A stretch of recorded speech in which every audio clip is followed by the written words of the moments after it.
Hello everyone, ఇప్పుడు మనం ఎక్కడికి వెళ్తున్నామో తెలుసా? చూద్దాం పదండి. ఇదేనండి మన ప్రాణహిత నది. తర్వాత ఈ వీడియోలోనేమో మన గోదావరి నది.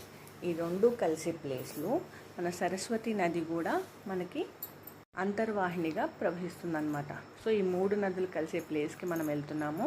ప్రస్తుతం మనం వెళ్ళిపోయేది సరస్వతి పుష్కరాల కోసం వెళ్తున్నాము, అదే కాళేశ్వరంకి. కాళేశ్వరంకి వెళ్ళేటప్పుడు వెహికల్స్ కొంత దూరం వరకే అలౌ చేస్తున్నారండి. తర్వాత మనం ఇలా ఎడ్ల బండిలోనో ఆటోలోనో బస్సెస్లోనో నదీ తీరం వరకు వస్తామన్నమాట. ఇలా నదీ తీరం వరకు వచ్చి మనం అక్కడ స్నానాలు ఆచరించి తర్వాత దైవ దర్శనానికి వెళ్దాం.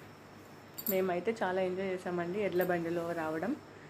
చాలా రోజుల తర్వాత మనకి నది దగ్గర ఘాట్లో సౌకర్యాలు అన్నీ ఏర్పాటు చేశారు చక్కగా.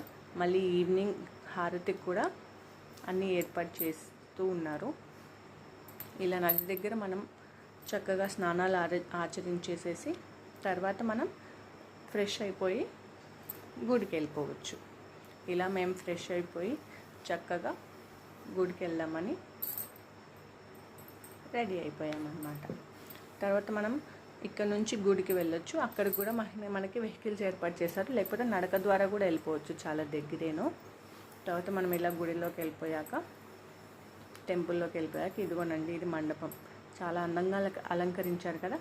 తర్వాత మనం దేవుడిని దర్శనం చేసేసుకుని కాళేశ్వరంలో మళ్ళీ తిరిగి ఇంటికి ప్రయాణం వచ్చేసామన్నమాట.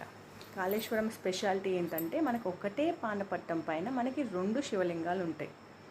అదే స్పెషాలిటీ అన్నమాట.